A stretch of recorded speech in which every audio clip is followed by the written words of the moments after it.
tous! Dans la partie 1, on a vu comment entrer dans le jeu de l'argent. Aujourd'hui, on passe au niveau avancé avec les règles 11 à 20. On parle des règles qui font la différence entre quelqu'un qui s'enrichit intelligemment et quelqu'un qui gâche tout au moment de recevoir un gros chèque. On va parler de politiciens, de Warren Buffett, de diversification pour Chocotte, d'effets de levier et surtout du fameux syndrome du gros chèque qui a ruiné plus de fortunes que bien des crises économiques. Et si le problème, c'était pas tant le salaire, mais plutôt la façon de se positionner, de s'entourer et de gérer les gros montants quand ils arrivent enfin, reste bien jusqu'à la fin parce que la règle numéro 20 peut littéralement t'éviter de détruire des années de travail en quelques mois seulement. OK, allons-y. Première étape de ce niveau avancé, il faut apprendre à lire le plateau de jeu, comprendre les forces qui nous entourent. La règle numéro 11, étudier les politiciens. Ouais. Il faut absolument comprendre la philosophie de vos politiciens locaux, surtout quand ça touche à la fiscalité. C'est eux qui décident des règles du jeu après tout. Et le but du jeu est simple, que les impôts montent ou descendent, il faut s'ajuster. Si les taxes baissent, par exemple, c'est peut-être le signal parfait pour démarrer une entreprise et profiter de l'environnement. C'est ça, un ajustement stratégique. Règle numéro 12, étudiez les investisseurs intelligents. Lisez tout ce que vous pouvez trouver sur des légendes comme Warren Buffett. Mais attention, le but, c'est pas de copier bêtement leur placement, c'est pour quelque chose de bien plus important. Le but, c'est d'adopter leur état d'esprit, de comprendre leur façon de penser, leur discipline de faire et leur patience de rester fidèle à une stratégie jusqu'à ce qu'elle paie. C'est là que se trouve la vraie richesse. OK, on a regardé ce qui se passe à l'extérieur. Maintenant, la deuxième étape, c'est de se concentrer sur l'intérieur, jouer son propre jeu. Règle 13, et celle-là est cruciale. Aucune comparaison. Sérieusement.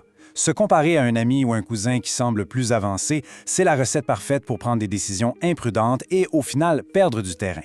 Et ça nous amène à la règle 14, l'indice. Oubliez l'indice boursier, vous ne le contrôlez pas. Concentrez-vous sur ce que vous pouvez contrôler. Battre vos objectifs personnels, respecter votre propre échéancier. En affaires, ça veut dire une seule chose, la croissance des revenus. Si vous êtes encore là, c'est que vous prenez votre argent au sérieux. Alors, montrez votre soutien. Mettez en like maintenant, abonnez-vous et activez la cloche. Ça aide énormément la chaîne à toucher plus de futurs millionnaires. On continue avec comment bâtir un réseau puissant. Règle numéro 15. Entourez-vous de gens qui savent comment faire de l'argent. Mais gros avertissement ici, soyez extrêmement prudent. Embauchez lentement, apprenez à connaître la personne. Un bon truc, voyager avec un partenaire potentiel. On en apprend tellement sur la discipline et les standards de quelqu'un en voyage. Parfait. Maintenant qu'on a préparé le terrain, on passe aux choses sérieuses. La stratégie offensive, celle qui accélère vraiment la création de richesses. Règle 16. Écoutez bien ça. La diversification, c'est pour les chochottes absolus. Bon, c'est une phrase choc, on s'entend, mais ça cache une distinction stratégique super importante. La diversification, c'est un outil de défense. C'est parfait pour préserver sa richesse, surtout après 60 ans.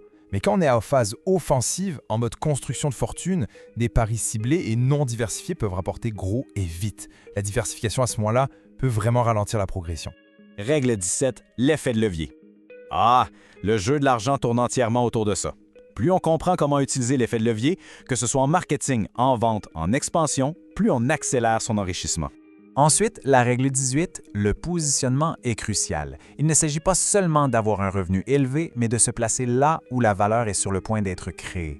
Pensez à détenir des parts d'une entreprise juste avant son entrée en bourse. C'est ça, le positionnement intelligent. Et là, on arrive au dernier obstacle. Pourquoi est-ce que tant de gens se cassent la figure financièrement juste après avoir enfin touché un gros montant? La prochaine règle va tout expliquer. On entre dans le dernier acte, le plus dangereux peut-être. Comment déjouer la forme la plus commune d'auto-sabotage financier, le fameux syndrome du gros chèque. Juste avant, la règle 19, qui prépare le terrain. Créer des partenariats stratégiques où tout le monde gagne. C'est la base. Quand plusieurs personnes s'enrichissent ensemble, elles sont motivées à continuer de faire des affaires ensemble. C'est une vraie machine à succès. Et maintenant, la règle 20, méfiez-vous du syndrome du gros chèque. Ça arrive quand quelqu'un reçoit un gros paiement unique et change immédiatement son style de vie, comme si ce montant allait maintenant tomber tous les mois. Disons qu'un agent immobilier touche une commission de 100 000 €. Le piège, c'est de vivre pendant les 2 mois suivants comme s'il gagnait 100 000 € par mois. C'est une pente glissante vers l'arrogance et le gaspillage. La bonne approche, c'est de voir ce montant comme un revenu annuel lissé. Ce chèque de 100 000 €, en réalité, c'est environ 8 300 $ par mois sur un an. Ça change complètement la perspective, n'est-ce pas? Et c'est ça le vrai danger.